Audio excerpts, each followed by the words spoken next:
Palavra da Verdade, com Hernandes Dias Lopes. Cumprimentamos as pessoas que estão conectadas conosco.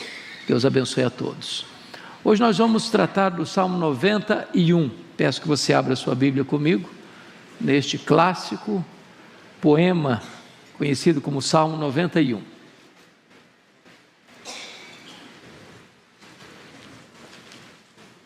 Salmo 91.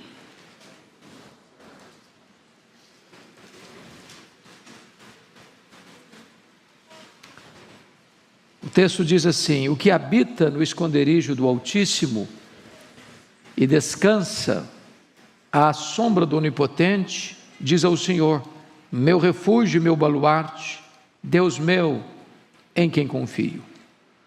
Pois Ele te livrará do laço do passarinheiro e da peste perniciosa.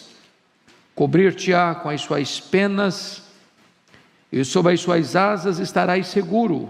A sua verdade é pavês e escudo. Não te assustarás do terror noturno, nem da seta que voa de dia, nem da peste que se propaga nas trevas, nem da mortandade que assola o meio-dia. Caiam 1000 ao teu lado e 10.000 à tua direita, tu não serás atingido. Somente com os teus olhos contemplarás e verás o castigo dos ímpios. Pois disseste: o Senhor é o meu refúgio, fizeste do Altíssimo a tua morada. Nenhum mal te sucederá, praga nenhuma chegará à tua tenda, porque aos seus anjos dará ordens a teu respeito para que te guardem em todos os teus caminhos. Eles te sustentarão nas suas mãos, para não tropeçares em alguma pedra. Pisarás o leão e a áspide, calcarás aos pés o leãozinho e a serpente. Porque a mim se apegou com amor, eu o livrarei. Pô-lo-ei a salvo, porque conhece o meu nome. Ele me invocará, e eu lhe responderei. Na sua angústia, eu estarei com ele. Livrá-lo-ei e o glorificarei. Saciá-lo-ei com longevidade, e lhe mostrarei a minha salvação. Amém. Esse salmo trata do poderoso livramento de Deus. Esse é o tema que nós damos a este poema tão precioso. Bom, é muito curioso que este salmo faz parte do 4º livro destes 150 poemas, né? E o 4º livro é o menor livro, 1 ao 41, o primeiro livro, 42 ao 72, o segundo livro, 73 ao 89, o terceiro livro, 90 a 106, o 4º livro, e 107 a 150, o 5º livro do Saltério. Esse é o menor dos livros, que vai do 90 ao 106. Se você observar, a maioria desses salmos não tem o autor indicado, não tem a data precisa, não tem sequer um título. Mas esse salmo, e não obstante isso, não sabemos quem o escreveu, quando o escreveu, é um grande clássico. E é curioso que esse salmo é muito usado, infelizmente, como uma ferramenta mística na casa de muita gente. Abre a Bíblia no Salmo 91, bota num móvel na sala, como se isso fosse uma espécie de talismã, de uma ferradura espiritual, para espantar mal-olhado, para espantar demônio, para livrar a família dos males que rondam a família. Não é essa uma boa maneira de usar o Salmo. Nós não usamos a Bíblia de forma mística, nós não usamos nenhuma porção da Bíblia no sentido de que ela misticamente vai nos proteger. O salmista foi claro no Salmo 119, guardo a tua palavra no meu coração, para não pecar contra ti. Você guarda a melhor coisa, a palavra de Deus, no melhor lugar, no coração, com o maior propósito, para não pecar contra Deus. Então você podia encher sua casa de Bíblia aberta no Salmo 91, Se você não colocar essa palavra no seu coração, de nada vai adiantar. Ela não é um talismã, ela não é um emblema místico para proteger as pessoas. Eu estou convencido de que o Salmo 91 é uma espécie de versão neotestamentária de Romanos 1:31. Quem lembra Romanos 1:31? Se Deus é por nós, quem será contra nós? Eu acho que o Salmo 91 ressoa de forma eloquente esta mensagem de Paulo aos Romanos. Se Deus é por nós, quem será contra nós? Então, vamos examinar esse texto. Primeiro, Deus é a nossa morada segura, é o que está aí no verso 1 a 4. Então, vamos olhar os versos 1 e 2, como nós temos uma habitação plenamente segura em Deus. O que habita no esconderijo do Altíssimo e descansa à sombra do Onipotente. Vamos primeiramente entender isso aqui. Veja você que ele não diz que você é um morador temporário, ou um visitante, ou um turista. Você faz visitas rápidas e vai embora. O texto diz o que habita. O que é habitar? É morar. É algo permanente. Não é uma visita ocasional. Não é que você se lembra de Deus na crise, depois a crise passa, você se esquece de Deus de novo.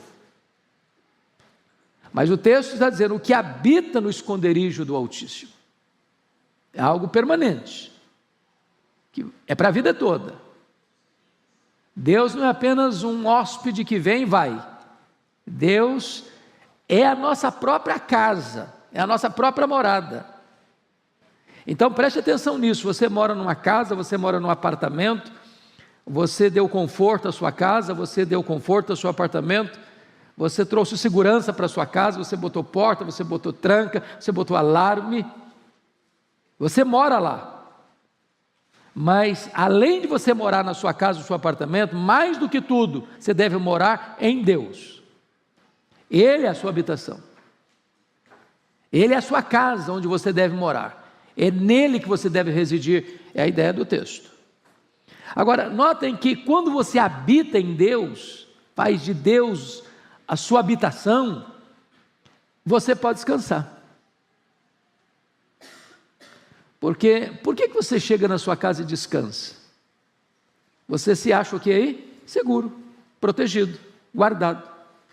Você sabe que ninguém vai incomodar você. Você botou uma tranca, você botou um alarme. Você tem um vigia lá na porta. Se você mora num prédio, tem uma portaria que blinda a entrada de estranhos. Então você descansa, você dorme. Você não fica inquieto, será que vai chegar alguém? Será que eu vou ser incomodado por um estranho? Não, você descansa. Quando você mora em Deus, você pode descansar à sombra do Onipotente. Isso é que traz descanso para o coração. Mas veja o verso 2, diz ao Senhor, meu refúgio, meu baluarte, Deus meu em quem confio. Esse salmo é conhecido como o salmo da guerra, da batalha, dos perigos, visíveis e invisíveis, humanos e demoníacos. Nós estamos aí rodeados de riscos, não é só de bala perdida na rua não, não é só de assalto, não é só de arrombamento não, não é só de homens maus e violentos não. Nós estamos rodeados de perigos que nós não vemos, não enxergamos, mas são reais, são de fato perigos concretos. E não obstante, não vermos porque são espirituais.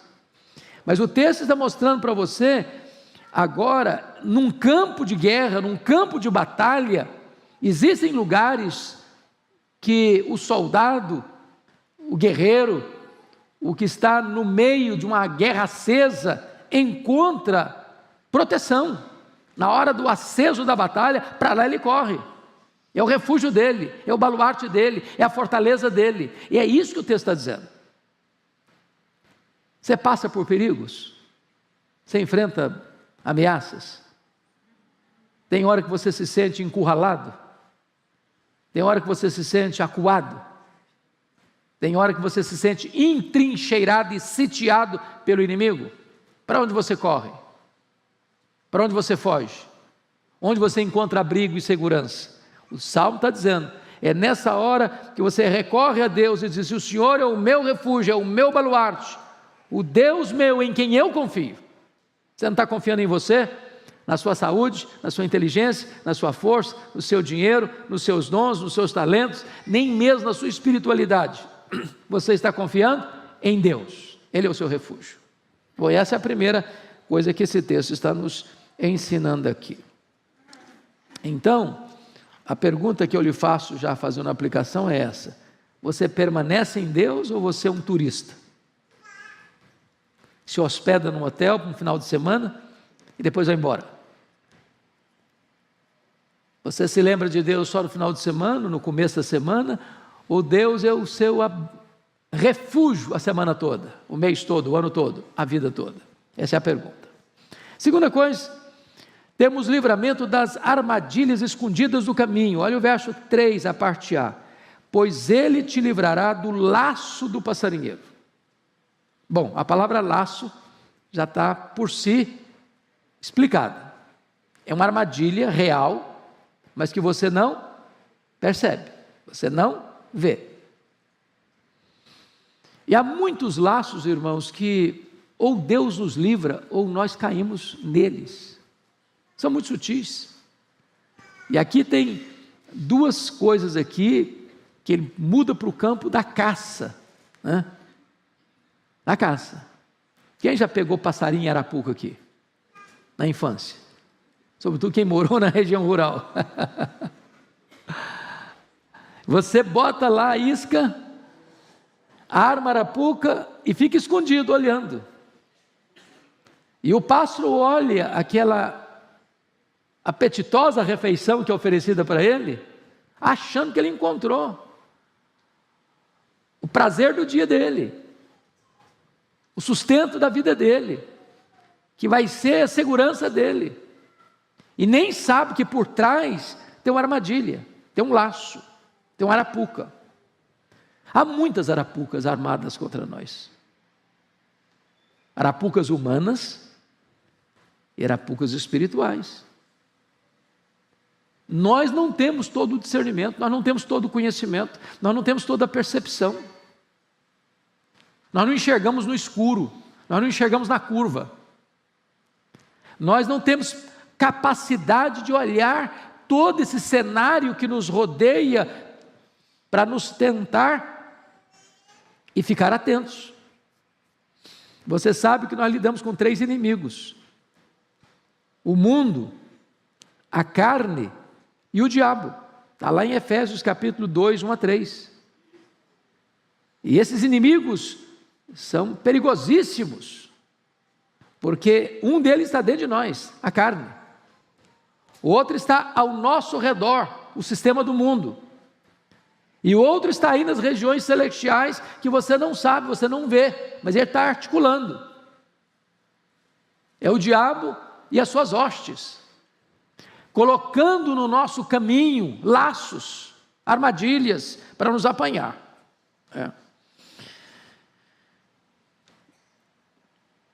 O que nós precisamos ficar atentos aqui? Paulo diz lá em 2 Coríntios 2, versículo 11, que nós não podemos ignorar os desígnios de Satanás. Nenhuma pessoa sensata e sábia olhou para esse mundo espiritual, como alguns hoje tentam fazê-lo, como se o diabo fosse uma formiguinha inofensiva.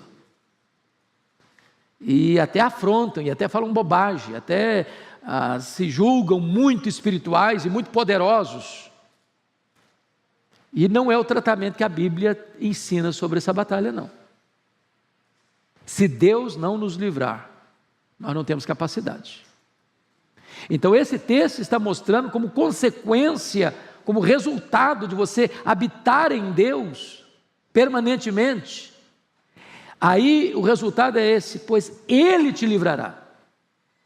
Esse Ele te livrará não está dizendo que Deus é parceiro nas nossas loucuras, que se nós formos turistas para buscar a Deus só em ocasiões especiais e depois sairmos, fugirmos, que nós seremos livrados do laço passarinheiro, não. É resultado de você habitar em Deus. É quando você está morando em Deus, é que Deus livra você do laço do passarinheiro. Mas veja mais, não só do laço do passarinheiro, mas temos livramento da peste perniciosa. O verso 3b diz, e da peste perniciosa. O que seria a peste perniciosa? Aqui, obviamente, ele está tratando das doenças, mormente das doenças endêmicas e pandêmicas. Primeiramente, vamos entender uma coisa aqui, para a gente não chegar a conclusões apressadas ou perigosas. Nós estamos aí ainda, convivendo com a pandemia.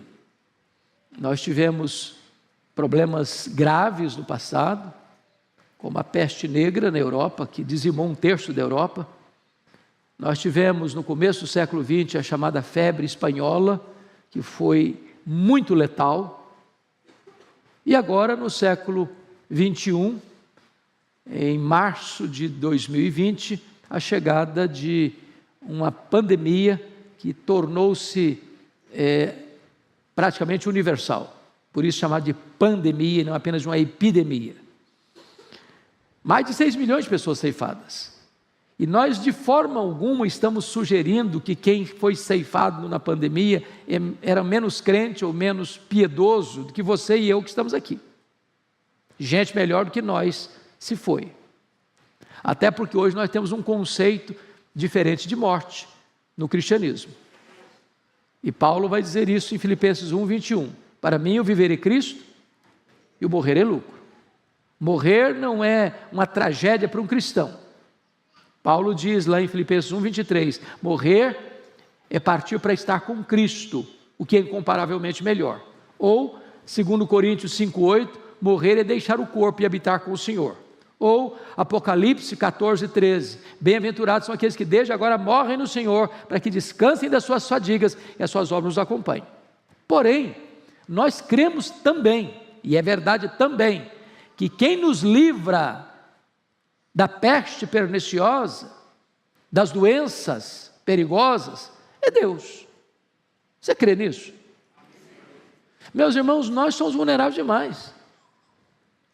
Você está andando por aí, tem vírus aí que você não enxerga, tem bactéria que você não vê. De quantos livramentos você já teve na sua vida, nessa área? Você tem ideia? Você tem noção? O apartamento mais alto e mais seguro não livra uma pessoa de ser infectada por um vírus, por uma bactéria. Você pode usar a maior proteção de luvas, de máscara, de roupas especiais, que não blinda totalmente você. Então, também isso é verdade, que quem nos livra, quem nos dá saúde, quem nos dá proteção das enfermidades é Deus. E mais, mesmo depois que a enfermidade vem, quem nos cura também é Deus. E Deus cura como? Pelos meios, sem os meios e apesar dos meios. O médico e a medicina são os instrumentos, mas em última instância quem cura é Deus.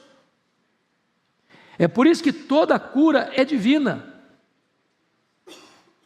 Deus usa o médico, Deus usa o remédio, mas o que está escrito na Escritura? É Ele quem perdoa todas as nossas iniquidades e quem sara todas as nossas enfermidades. Então, esta é outra verdade que o texto está nos mostrando, o livramento de Deus da peste perniciosa. Mas temos outra coisa aqui, nós temos também uma proteção amorosa e eficaz. Você pode ler o 4 comigo? Vamos juntos? Cobrir-te-á com as suas penas, sob as suas asas estarás seguro, a sua verdade é pavês e escudo. Bom, agora ele sai do campo da caça, lá no mato, onde você está pegando passarinho, para o campo doméstico, da galinha.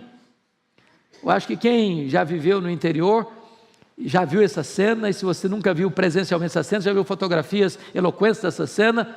Forma-se uma chuva, a água cai, as enxurradas vêm, e a galinha com seus montes de filhotes, quando vê o perigo, ela para, chama toda a filhotada para debaixo das asas e sofre o revés da chuva para proteger os filhotes. Que figura bonita, que figura eloquente do amor de Deus, da proteção de Deus, do cuidado de Deus.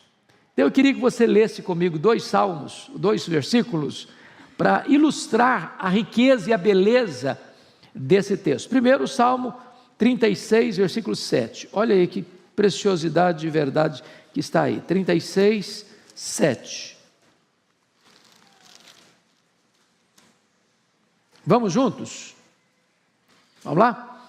Como é preciosa, ó Deus, a tua benignidade. Por isso, os filhos dos homens se acolhem à sombra das tuas asas. Por que você corre para debaixo das asas de Deus? Porque Ele é benigno. Se você correr para lá, Ele não vai escorraçar você. Ele não vai pisar em você. Ele não vai esmagar você. Ele não vai condenar você. Jesus diz: todo aquele que vem a mim, eu não lançarei fora. Está na hora da angústia, da dor, da tempestade, dos riscos, dos perigos. Corre para Ele. Se agasalhe debaixo das asas dEle e você encontrará proteção. Mas olha comigo ainda o Salmo 57, verso 1. Olha que precioso isso aqui. Agora é um pedido, é uma súplica, é uma oração. Leia comigo o verso 1, 57, versículo 1. Vamos juntos? Tem misericórdia de mim, ó Deus, tem misericórdia, pois em Ti a minha alma se refugia. À sombra das Suas asas me abrigo, até que passem as calamidades. O que ele está admitindo? Que tem calamidade, tem dia de tempestade, tem dia de prova. O crente não é blindado, ele não vive numa estufa, ele não vive num xingrilá da vida, num jardim grinaldado de flores. Ele vive num campo de batalha, de enfrentamento de perigos. Mas quando esse perigo chega, para onde você foge? Para onde você corre? Aonde você encontra abrigo? Debaixo das asas de Deus. E você vai ficar aí até que passem as calamidades. Deus é o nosso amoroso protetor. E a verdade de Deus, a sua verdade é pavês e escudo. O que ele está querendo dizer para nós é que a verdade de Deus nos protege. Irmãos, é tão precioso isso, que quem foge da verdade de Deus, quem foge debaixo das asas de Deus, vai sofrer o revés. Vai sofrer o revés. Eu gosto muito da ilustração da águia. Os estudiosos que examinaram um pouco mais detidamente a águia, diz que quando a águia está voando e ela detecta a chegada de uma tempestade, ela, diferentemente do iambu, já ouviu falar no iambu? Iambu é uma ave, é muito comum aqui no Brasil, pequenininha, do tamanho de uma pomba, e o iambu só voa abaixo, só debaixo da tempestade, levando os reveses da tempestade. Mas quando a águia avista a tempestade, ela agiganta os seus esforços, voa para cima das nuvens tempestuosas, onde tudo está calmo e sereno. Mudando a figura, quando a tempestade chega, já que você não voa como a águia, mas você é como um pintinho, vulnerável, frágil, que não se protege a si mesmo, não tem poder de cuidar de você mesmo. Mas quando chega a tempestade, você corre para o seu refúgio, e esse refúgio é debaixo das asas do Onipotente. Aí você encontra descanso e proteção. Mas notem mais. Esse texto, em segundo lugar, vai tratar para nós que Deus é o nosso protetor incomparável. Primeiro, Ele é a nossa morada segura. Agora Ele é o nosso protetor incomparável. E eu destaco algumas coisas aqui. Primeiro, Temos livramento dos terrores que assaltam a nossa alma. Versículo 5. Não te assustarás do terror noturno, nem da seta que voa de dia. Bom, agora ele sai do campo doméstico, né? Já lidou lá com a caça, campo doméstico, agora ele entra num campo de guerra. Campo de guerra. E esse Deus é o Deus que traz livramento. E eu chamo a sua atenção para o fato do assustar do terror noturno. A seta que voa de dia. Uma pessoa assustada é uma pessoa com medo. E o medo, meus irmãos, não é um sentimento. O medo é um espírito que oprime. Quando Paulo vai escrever a sua segunda carta a Timóteo, no capítulo 1, versículo 7, ele vai dizer: Deus não nos deu espírito de medo, mas de poder e de moderação. O apóstolo João vai dizer que o amor lança fora todo medo. Então, por que eu tenho medo? Por que você tem medo? Porque nós somos vulneráveis. Tudo aquilo que foge ao nosso controle traz medo. É óbvio. Você não tem controle, você tem medo. Nós não temos controle sobre muita coisa. Lembra lá do Salmo 23, versículo 4: ainda que eu ande pelo vale da sombra da morte, não temerei mal nenhum. Não é porque ele é bom, porque ele é forte, porque conhece tudo, sabe tudo, pode tudo. Não temerei mal nenhum, porque tu estás comigo. Então o segredo de vencer o medo, e tem muitos medos, né? Tem até fobias, né? Tem gente que tem medo de altura, e eu, por exemplo, tenho. Tem gente que tem medo de lugar aberto, tem gente que tem medo de lugar fechado, claustrofobia. Eu também tenho. Eu quase morri uma vez sem saber que eu tinha claustrofobia. Lá dentro das pirâmides, quase que eu vi uma múmia do faraó lá. Foi a coisa mais horrorosa da vida. Depois de subir várias escadas íngremes, no meio daquela multidão, gente suando, cheiro de camelo, que troço todo, lá pelas tantas, o fôlego acabou. Falei, meu Deus, morri, porque não tira ninguém, assim, com emergência de lá. O que me valeu foi que eu estava do lado de um colega pastor, e eu falei, rapaz, eu vou morrer, eu não consigo respirar. Falei, calma, fecha os olhos, faça de conta que você está num jardim. E aí eu fechei os olhos, pensei numa campina bem verde, daqui a pouquinho o ar voltou, mas eu descobri ali que eu tinha claustrofobia. Tem muitos medos, né?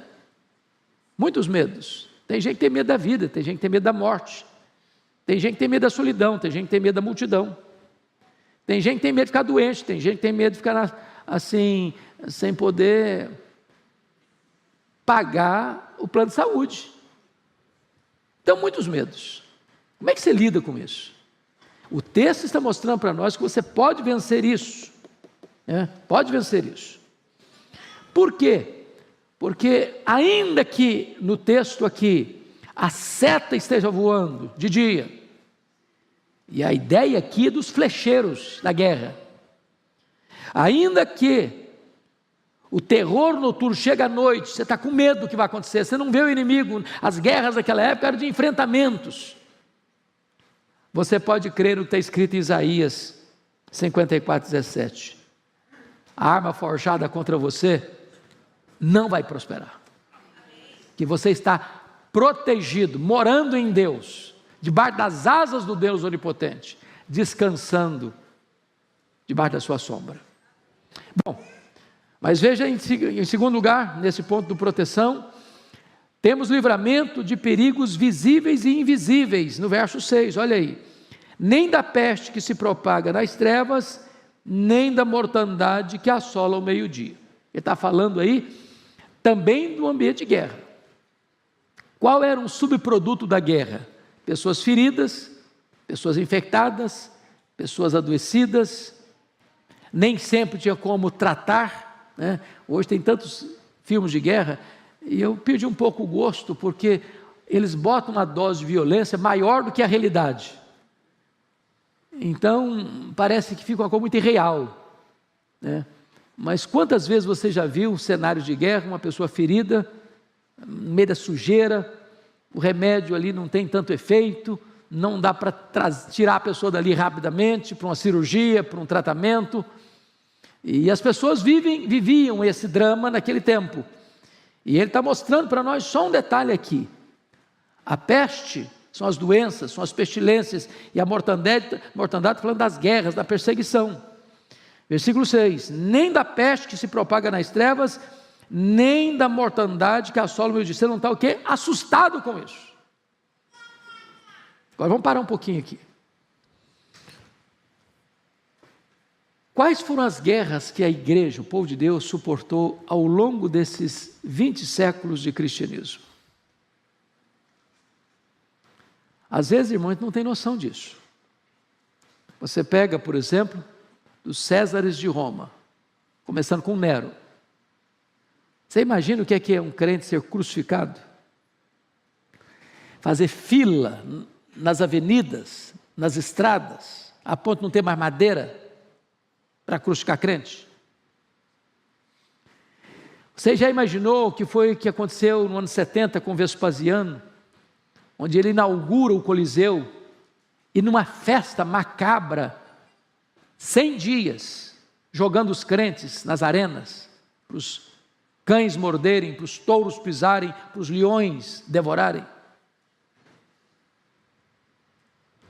Você já imaginou o sofrimento dos nossos irmãos do século XX para cá? 1917, o comunismo tomando conta de 1/3 do planeta. Milhões de pessoas morrendo, torturadas, presas, escassez de pão, castigos severos. Vocês sabem disso, o século XX matou mais cristãos do que todo o restante da história junta.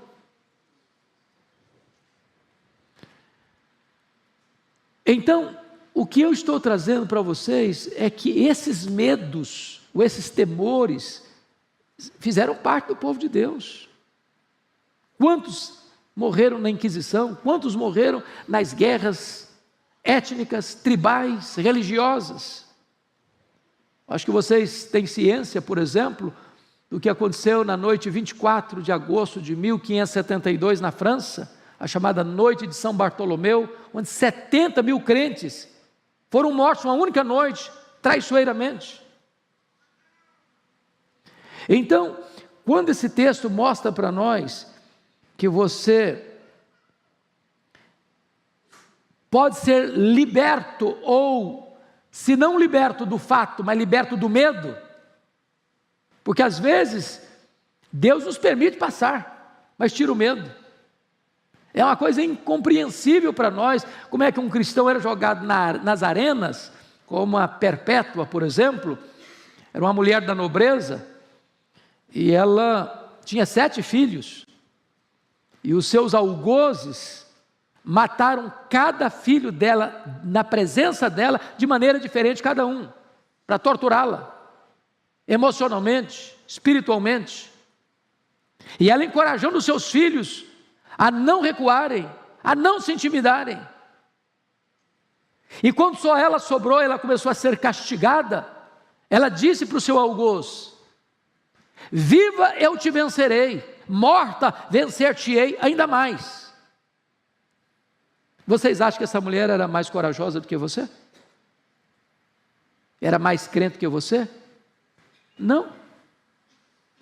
Se Deus um dia permitir que a nossa geração experimente situações tão amargas quanto, Ele há de nos capacitar.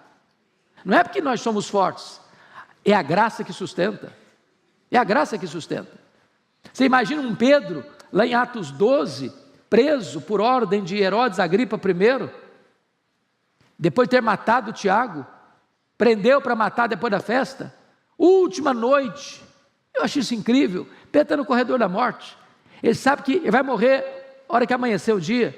O que ele está fazendo? Desesperado? Chorando? Se esperneando? Não, ele está dormindo.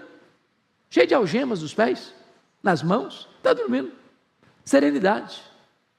O nosso Deus é o autor da paz, e Ele que nos dá a paz que excede todo o entendimento, seja qual for a situação. Mas, notem vocês, que o livramento também é um livramento singular, 7:8. Leia comigo 7:8, vamos juntos? Caiam 1000 ao teu lado, 10.000 à tua direita, tu não serás atingido. Somente com os teus olhos contemplarás e verás o castigo dos ímpios. O que esse texto quer dizer, irmãos, não é que o crente é invulnerável. Nós não podemos defender essa tese jamais. Não, se eu sou crente, eu posso estar no meio de tantas flechas cruzando para lá e para cá que nenhum vai pegar em mim. Se eu sou crente, eu posso sair por aí que vírus não vai entrar em mim. Covid, então, jamais. Se eu sou crente, eu não vou bater carro. Se eu sou crente, eu nunca vou ter uma doença. Não é isso que o texto está prometendo. Homens de Deus adoeceram, homens de Deus sofreram, homens de Deus foram presos, homens de Deus foram torturados, homens de Deus foram martirizados, mulheres de Deus foram presas, mulheres de Deus foram torturadas, mulheres de Deus selaram a sua fé com o seu sangue. Porém, o que nós precisamos entender é uma coisa aqui no texto: ninguém, nem o diabo, nem ser humano qualquer, pode atingir você, se Deus não o permitir. É a história lá do Jó.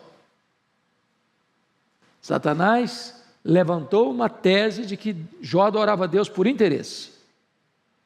E Deus permitiu que Jó fosse um exemplo para o mundo, que é possível alguém amar a Deus mais do que dinheiro, mais do que família, mais do que a si mesmo. E Satanás só pôde ir até onde Deus o permitiu ir e nem 1 centímetro a mais. Isso é verdade na sua vida. Isso é verdade na sua vida. Sua vida está nas mãos de Deus. E ninguém pode tocar em você se Deus não permitir. E se alguém tocar em você, Deus transforma a tragédia em triunfo. Deus transforma a aparente derrota em retumbante vitória. Porque o propósito dele sempre traz glória para o seu nome e bem para o seu povo, ainda que a providência seja carrancuda. Mas em quarto lugar, nós temos nossa casa protegida de toda praga. Olha comigo o verso 9 e 10. Vamos juntos? Pois disseste: o Senhor é o meu refúgio, fizeste do Altíssimo a tua morada, nenhum mal te sucederá, praga nenhuma chegará à tua tenda. Veja você que ele retorna ao tema de Deus como morada. E aí, vejam vocês ainda, que o próprio Deus está dando um testemunho do salmista. Pois disseste: o Senhor é o meu refúgio, fizeste do Altíssimo a tua morada. Então, mais uma vez, a ideia não é um turista, não é alguém que vem passar um final de semana e vai embora depois.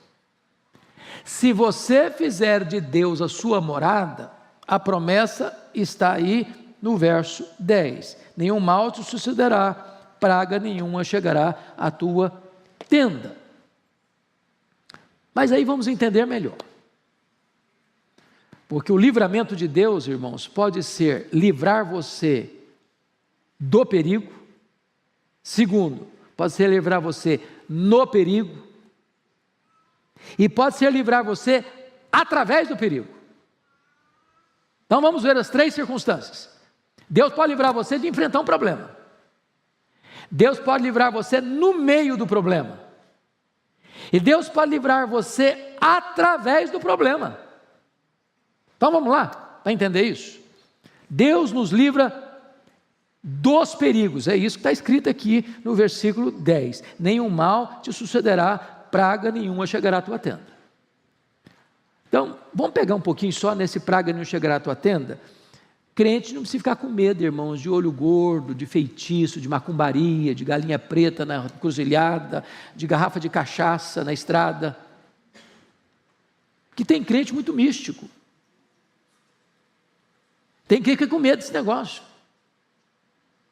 Meu irmão, se você está nas mãos de Jesus, se você está coberto pelo sangue do Cordeiro, essa mortandade não chega em você não. Ninguém lança maldição na sua vida e pega não, se você está morando em Deus. Não é que o mal não exista, é que existe um poder maior em você do que o poder do mal que quer atingir você. Então, essa é a primeira verdade. Deus livra você do problema, porque você está morando dentro dele. Mas em segundo lugar, Deus livra às vezes nos perigos, dentro dos perigos. Por exemplo, Deus não impediu que os amigos de Daniel fossem jogados na fornalha, mas Deus os livrou na fornalha. Deus não impediu que Daniel fosse jogado na cova dos leões, mas Deus livrou lá dentro da cova dos leões. Mas vamos ler um texto para amparar isso. Jó 5, só um pouquinho aí, um livro anterior aos Salmos. Jó capítulo 5, versos 19 e 20. Olha aí. Diz ele, de 6 angústias, a voz dele faz, de 6 angústias te livrará, e na 7ª o mal te não tocará. Na fome te livrará da morte, na guerra do poder da espada. Então, veja você, ele está enfrentando angústia. 6 situações de angústia, na 7ª Deus livra. Você está enfrentando uma situação de escassez, passando fome, mas Deus te livra da morte, pela fome. Você está enfrentando guerra, mas Deus livra você do poder da espada, ou seja, você está no meio do problema, no miolo da crise, no epicentro da tempestade. Deus não livrou a tempestade, mas Deus livrou você dentro da tempestade. Ele pode impedir que você passe pela tempestade, Ele pode permitir a tempestade e livrar você no meio da tempestade. Mas em terceiro lugar, Deus nos livra pelos perigos. Como assim? Veja comigo lá em Jonas, profeta Jonas. Profeta Jonas.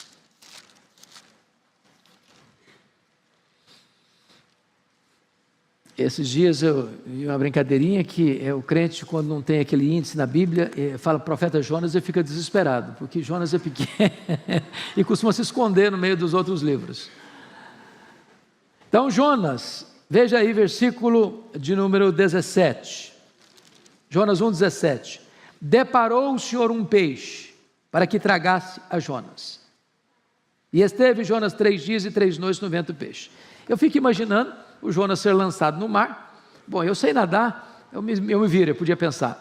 Aí de repente, um grande peixe deu uma engolida nele. Falei, bom, agora acabou. Foi o primeiro cara a andar de submarino na história. Só que aquele grande peixe, que parecia ser o seu problema, porque tem esperança para um cara no ventre de um grande peixe? Primeiro que o perfume lá não era francês, né? Segundo que o desconforto, eu nem imagino quão grande devia ser. Mas aquele grande peixe não foi enviado para matar Jonas, para destruir Jonas, para acabar com ele, porque olha aí o que está escrito no capítulo 2, versículo 10 de Jonas. Falou, pois, o Senhor ao peixe, e este vomitou Jonas na terra. Então, o peixe que parecia ser o problema, na verdade era o livramento. Tem hora que Deus permite uma providência carrancuda, e vocês, meu Deus, acabou agora. Deus, não, filho, essa providência carrancuda eu estou mandando é exatamente para livrar você, para salvar você. Como assim? É que crente desviado, irmãos, é endereço certo de tempestade. Agora, quando Deus manda a tempestade atrás do crente desviado, não é para destruí-lo, é para botá-lo de volta no caminho. Qual era o caminho de Deus para Jonas? Vai a Nínive, meu filho, é lá que eu quero você.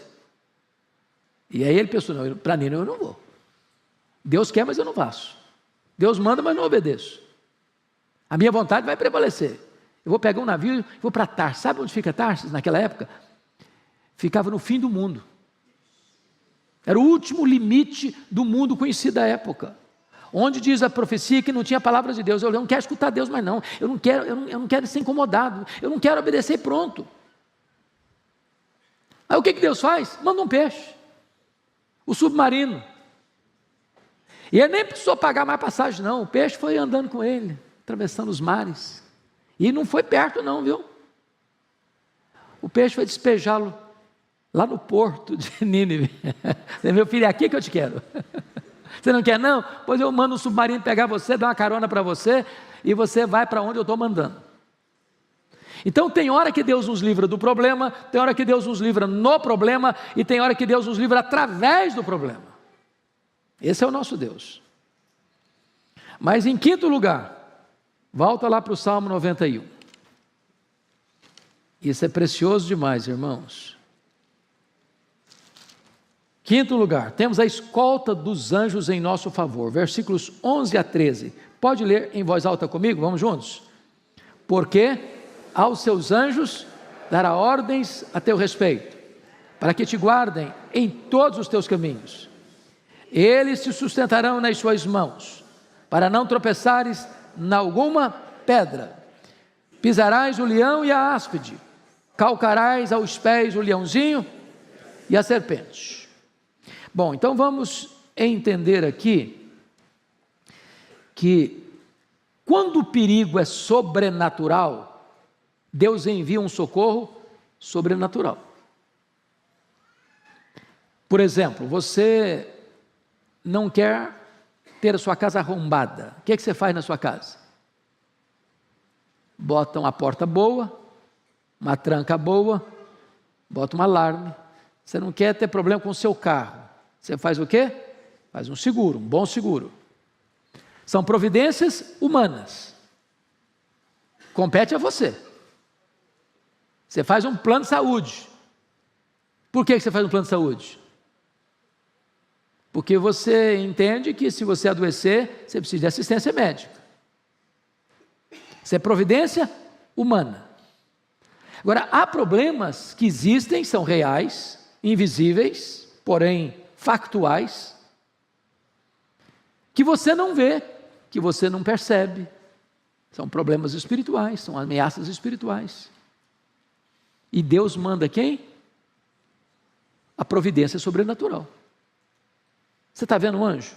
Você já viu o anjo? Eu não vi. Talvez, em algumas circunstâncias da minha vida, eu tive altas suspeitas de que não era gente, era anjo. Mas eu não posso confirmar também não. Não me deu o CPF celestial. Então, note você o que está escrito aí. Veja você, versículo 11, porque aos seus anjos dará ordens a teu respeito. Então, ou seja, os anjos são diáconos de Deus, servos de Deus, ministros de Deus, debaixo das ordens de Deus, para fazer o que na sua vida? Para guardarem você. Meus irmãos, um dia, certamente, nós vamos saber de tudo. Quando chegarmos lá, vamos conhecer como somos conhecidos. Quantos livramentos você já teve? Eu fico imaginando, nas estradas perigosas do Brasil. Eu já fiz muitas loucuras lá no Espírito Santo, vocês sabem, tem estradas não tão boas quanto aqui em São Paulo, viajando de madrugada, com sono. Quantas vezes desponta numa curva um caminhão em cima de você e você tem que jogar para o acostamento, nem sabe se tem acostamento. E Deus livrou, e Deus poupou. E quantos que você nem ficou sabendo? Atrasou 5 minutos, aquele atraso vai para poupar a sua vida. Eu ontem mesmo estava em Natal, feliz da vida, voltando, 6 da tarde, embarquei, tudo bonitinho, agora eu vou escrever, tirei meu computadorzinho, comecei a escrever, aí o piloto falou, olha, tem um problema no avião, todo mundo desce. Falei, vai ser uns 10 minutinhos, resolve o problema. Que nada, 10 minutinhos, não, o avião não saiu. Aí eu tinha que ficar 8 horas no aeroporto. 8 horas. Já cansado, precisando tomar um banho. E aí eu já liguei para o pastor Orival, pensei que eu estava aqui, eu falei, eu estou na Paraíba, varão. Falei, pois eu não chego para as 8. Daqui a pouquinho o irmão querido me liga, falou, olha, estou mandando um carro te buscar, você vem aqui para minha casa, vai tomar um banho, vai jantar comigo. E o papo rolou até de madrugada. E eu não sei, imagine se esse avião com defeito fosse descobrir o defeito lá em cima. Não dá para parar para encostar na oficina e consertar. Então tem hora que você acha que o negócio está ruim, Deus está falando, meu filho, eu estou te dando um livramento, você não está sabendo? Como diz o ditado, você não conhece da missa 1/3? Deus dá ordens aos seus anjos. Os anjos de Deus são ministros de Deus, lá em Hebreus 1,14, em favor dos que herdam a salvação. A salvação. Agora, vejam vocês, meus irmãos, que o que pode um anjo de Deus fazer? Quão poderoso é esses ministros de Deus? Só para dar um exemplo. Vocês se lembram quando o poderoso exército assírio cercou Jerusalém? As 10 tribos do norte, chamada Israel, caiu nas mãos da Síria, quando Ezequias era rei aqui em Judá. Esse mesmo rei que tomou Samaria, entrincheira Jerusalém, com mais de 185 mil soldados. Irmãos, não tinha 185 mil pessoas dentro de Jerusalém. Não tinha. A cidade era menor que isso. Você já imaginou mais do que um soldado para cada habitante da cidade? Fortemente armado? E o rei ainda mandou um recado abusado para o Ezequias: pode se render, porque não tem Deus que livra você da minha mão. Ninguém resiste ao meu poder militar. E Ezequias ficou desesperado, porque não tinha nem tempo, nem recurso, nem homens para resistir à invasão iminente. Aí ele vai apresentar o caso ao profeta Isaías. Isaías levou o caso para Deus e falou: meu filho, fica tranquilo, essa batalha é sua, não é minha, deixa comigo. E Deus mandou um único anjo, e esse único anjo matou 185 mil soldados assírios ao redor de Jerusalém. Você se lembra da cena de Eliseu? Quando ele foi, o servo dele, levantou de manhã e olhou o exército da Síria cercando a cidadezinha, que queriam prendê-lo e matá-lo. E ele ficou desesperado. Aí Eliseu disse: Senhor, abre os olhos desse moço. Abre os olhos desse moço. Quando os olhos dele foram abertos, ele viu cavalos, carruagens de fogo, cavaleiros poderosos, em um número muito maior.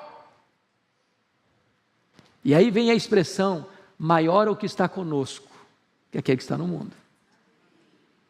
Se nós formos olhar do ponto de vista estatístico, só estatístico, se eu vou entender Apocalipse 12, versículo 4 literalmente, 3 e 4 literalmente, diz que quando o dragão foi precipitado do céu, ele arrasta 1/3 das estrelas. Essa figura estrelas lá em Jó é usada para anjos. Então alguns, e eu estou inclinado a crer que essa é a melhor maneira de entender o texto, que quando o Lúcifer cai, ele arrasta consigo 1/3 dos anjos. Mas se 1/3 caiu, nós temos 2/3 que são anjos de Deus, que não caíram e que estão a nosso serviço. Agora notem uma coisa importante no texto, porque versículo 11, porque aos seus anjos dará ordens a teu respeito, para que te guardem em todos os teus caminhos. Esse texto, vocês se lembram disso, foi usado por quem? Para tentar quem? Foi usado por Satanás para tentar Jesus. E ele citou esse texto para Jesus. Mas palavra de Deus na boca do diabo não é palavra de Deus, é palavra do diabo. Sabe por quê? Porque o diabo é um péssimo hermeneuta, um péssimo exegeta, e sempre que ele cita, ou ele acrescenta, ou ele tira alguma coisa. Lá no Éden, ele chegou para Eva e perguntou assim: é assim que Deus disse, não comereis de toda a árvore do jardim? Mas que negócio é esse, ué? Deus havia falado que de toda a árvore do jardim você pode comer. Aonde Deus botou um sim, ele botou um não. Ele acrescenta o que Deus falou. Torceu, portanto, a palavra de Deus. Quando o diabo vai citar esse texto para Jesus, levando ao pináculo do templo, o que ele omitiu no texto? Qual frase que ele omitiu do versículo? Ele omitiu exatamente essa frase aqui, ó, para que te guardem todos os teus caminhos. Em todos os teus caminhos, ele não citou. Ele não citou. Por que não citou? Quando é que Deus promete guardar você? É quando você está fazendo loucura? É quando você está na rota da desobediência? Deus promete guardar você quando você está andando em todos os caminhos dEle. A proteção está na obediência e não na desobediência. Então preste atenção nisso. Não queira fazer de Deus parceiro das suas loucuras. Porque a promessa, ela só é eficaz, efetiva, na medida em que você está andando com Deus, nos caminhos de Deus. Pois bem, vamos dar uma olhadinha agora ainda. O texto termina dizendo que pisará, versículo 13, pisarás o leão e a áspide, calcarás aos pés o leãozinho e a serpente, ambas as figuras, o leão e a serpente são símbolos de quem na Bíblia? Satanás. E a Bíblia diz lá em Romanos que Deus calcará o diabo em breve debaixo dos pés da igreja.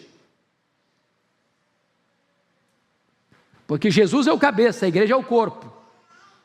E diz a Bíblia que quando Jesus voltar, Ele vai colocar todos os inimigos debaixo dos seus pés.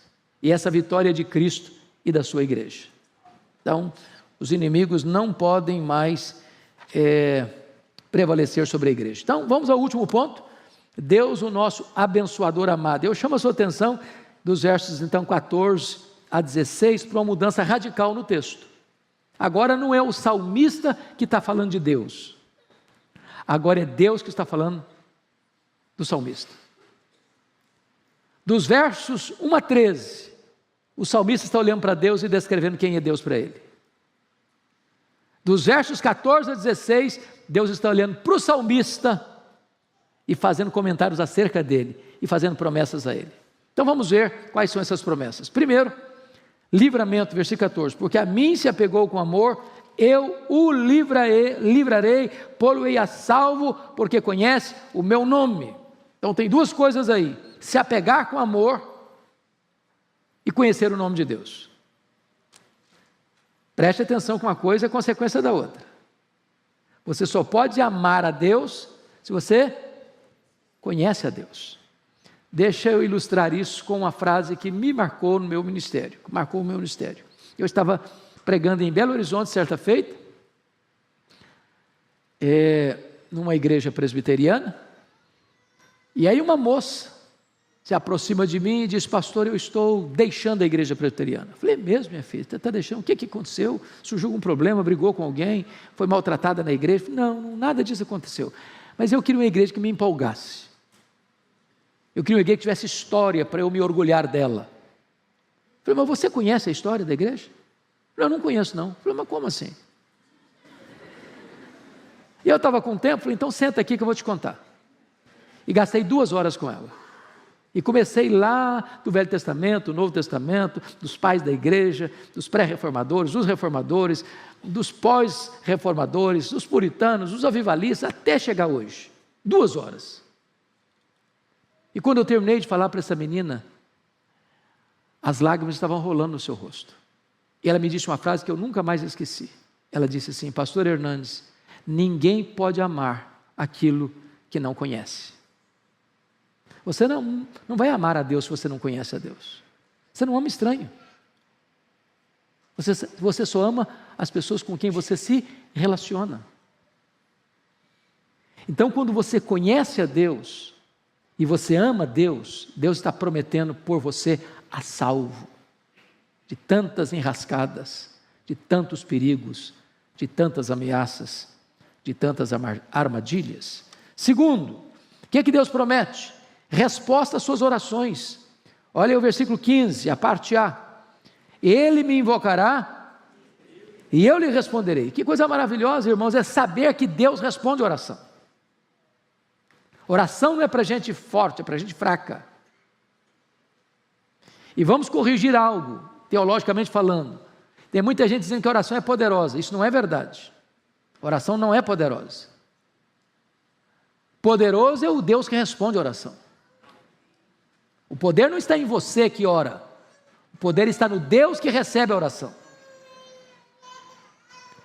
Está escrito aí: Ele me invocará e eu lhe responderei. Isso é promessa de Deus. Então invoca a Deus.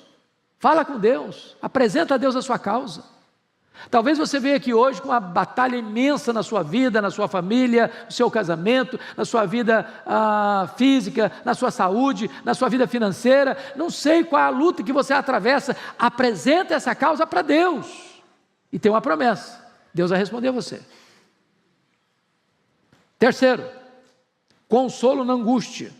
Versículo 15, parte B. Na sua angústia, eu estarei com ele. Isso é muito importante entender. Deus não está prometendo para você que você não terá angústia. Aliás, não dá para passar pela vida, né? Você conhece alguém que passou pela vida todinha, da infância à velhice, e não conheceu angústia? Não sabe o que é isso? Eu nunca passei esse negócio não. Nem sei o que é isso na verdade. Você conhece essa pessoa? Tem endereço dela? Dá para dar o CPF dela? Tem jeito não. Aqui passa angústia. Porque às vezes quando a gente está passando por angústia, a gente pensa que nós somos a maior vítima do universo, só com a gente que acontece, e a nossa luta é a maior do universo. Não, você precisa saber que, como diz a Escritura, tem muita gente dos nossos irmãos que estão passando a mesma angústia que você está passando. Está lá em 2 Coríntios capítulo 1, versículo 3 e 4. Agora, o que Deus está prometendo é quando você passar por esse vale da angústia, Ele vai estar com você. Ele vai fortalecer você. Ele vai aprumar você.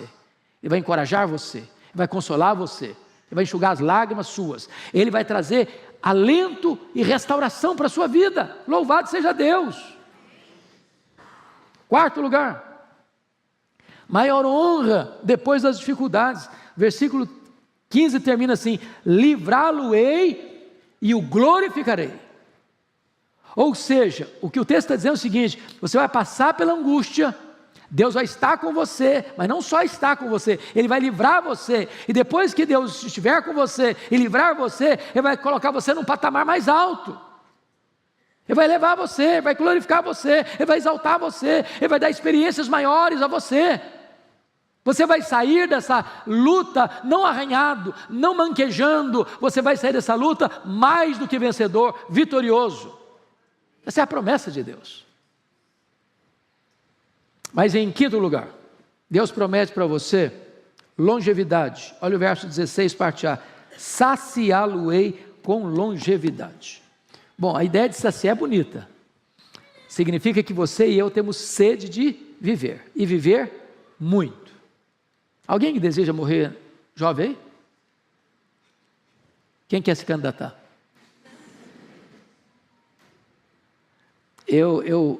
Ontem eu terminei o comentário de Eclesiastes. E se Deus quiser eu quero expor aqui alguns desses textos. Mas o último capítulo de Eclesiastes é certamente a peça literária mais importante da literatura mundial sobre velhice. Velhice. E ele diz que velhice é uma tempestade, igualzinho uma tempestade. Forma a tempestade, o aguaceiro, e daqui a pouquinho outras nuvens se formam e vem outra tempestade. Daqui a pouquinho você nem levantou direito a cabeça, outra tempestade. Então, velhice é um enfrentamento de tempestades. Mas ele diz que velhice é como uma casa que está ruindo. Então, a gente às vezes quer tapar o sol com a peneira e dizer que é a melhor idade. Como diz a brincadeira, me engana que eu gosto. Não, a Bíblia não trata com melhor idade não.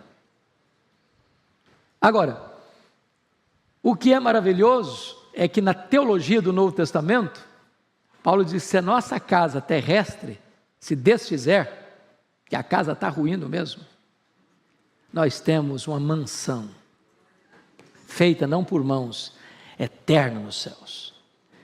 E por muitos anos eu achava que a mansão era a casa que a gente ia morar lá no céu, assim, com mármore celestial, com as torneiras de ouro, com aquele negócio assim, o jardim suspenso da Babilônia, no varanda.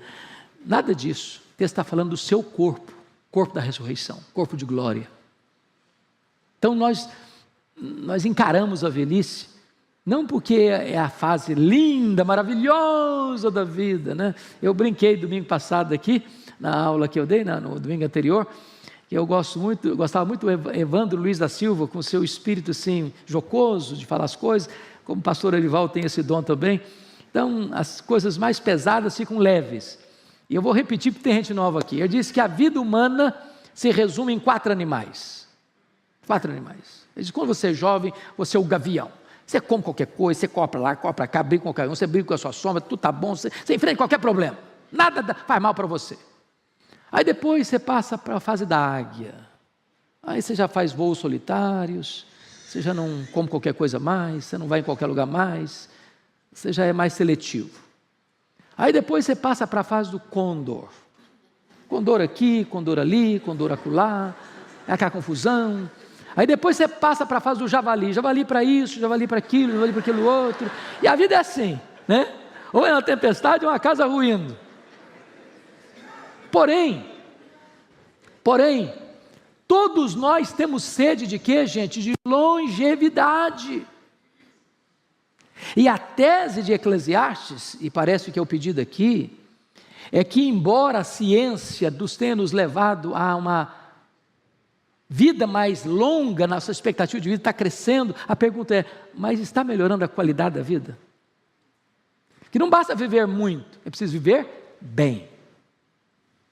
E o texto está dizendo que Deus sacia você com a vida longa. Deus atende essa sede que você tem de viver. E é bom viver bem. Eu gosto, o último livro que o Dr. Billy Graham escreveu, De Volta para Casa, para mim vale o livro na primeira frase do livro. Ele diz assim, a velhice não é para os fracos. A velhice não é para os fracos. Um dia, o pastor foi visitar uma ovelha dele, que estava no leito de morte, e perguntou para a ovelha assim, e aí meu irmão, está tudo bem? É uma pergunta retórica, né? Porque às vezes devia não fazer tantas perguntas, vai tudo bem, para o cara que está lá no CTI, cheio de mangueira conectada no nariz dele, na boca dele. Mas o crente respondeu assim, vai tudo bem, pastor. A casa que eu moro está desmoronando. Mas eu já estou de malas prontas para me mudar para a casa do Pai, para a minha casa permanente. Essa é a certeza do crente. Agora, longevidade não tem só a ver com quantidade de anos vividos, mas com a qualidade dos anos vividos. Porque há muitas pessoas que morrem como criança, cumpriu sua missão, completou sua carreira. Outros morrem jovens, outros morrem na meia-idade, outros morrem na velhice. Eu não sei o que é longevidade, é um conceito às vezes que precisa ser redefinido, redesenhado. Mas Deus nos sacia com longevidade. Finalmente, Deus promete salvação plena, e lhe mostrarei a minha salvação. E essa salvação aqui, irmãos, não é só a salvação do aqui e do agora, porque se você creu no Senhor Jesus, você já está salvo. Você não será salvo não, você já está salvo. Mas nós já fomos salvos com respeito à justificação, nós estamos sendo salvos com respeito à santificação, nós seremos salvos com respeito à glorificação. Na justificação nós fomos salvos da condenação do pecado, na santificação nós estamos sendo salvos do poder do pecado, na glorificação nós seremos salvos da presença do pecado. Haverá um dia, entretanto, depois de tantas lutas que passamos, e o texto nos mostrou, que o Senhor Jesus vai olhar para você e vai dizer assim, vinde bendito do meu Pai, entre agora na posse do reino, que está preparado para você desde a fundação do mundo. E então não vai ter mais choro, não vai ter mais dor, não vai ter mais luto, porque nós estaremos para sempre com o Senhor. Que Deus os abençoe, meus irmãos, que Deus os dê graça.